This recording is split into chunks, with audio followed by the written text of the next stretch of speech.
దశాబ్దాల క్రితం సమాజంలో ప్రతి ఒక్కరూ సైకిల్ తొక్కేటువంటి అలవాటు ఉండేది.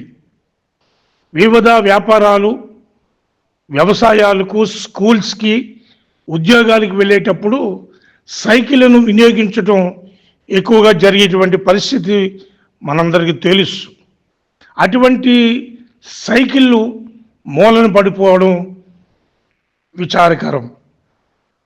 ఆంధ్రప్రదేశ్ గౌరవ రాష్ట్ర డీజీపీ ఆదేశాల మేరకు ఆరోగ్యమే మహాభాగ్యం అనేటువంటి స్ఫూర్తితో కాకినాడ జిల్లా సూపరింటెండెంట్ ఆఫ్ పోలీస్ బిందు మాధవేక ఉత్తర్వుల మేరకు Jaggampeta circle inspector YRK Srinivas వారి ఆధ్వర్యంలో Jaggampeta SI, Gandepalli SI, Kellampudi SI police వారి సిబ్బందితో ప్రజలలో సైకిల్ ర్యాలీ నిర్వహించడం జరిగింది.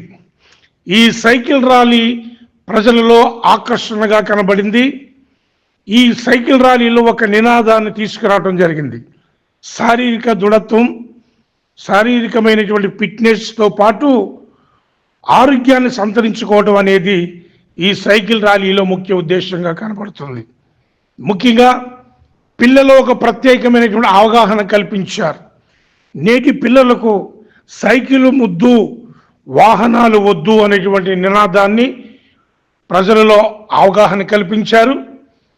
రోజు 45 నిమిషాలు పిల్లలు, పెద్దవారు అందరూ సైకిల్ తొక్కడం ద్వారా ఆరోగ్యాన్ని సంతరించడం, షుగర్, బీపీ, ఇతరితర శారీరక అనారోగ్యాలని మనం నిర్మూలన చేయడానికి సైకిల్ తొక్కడం ఒక ముఖ్య ఉద్దేశంగా ఈ ర్యాలీలో ప్రత్యేక ఆకర్షణగా నిలబడిందని చెప్పవచ్చు.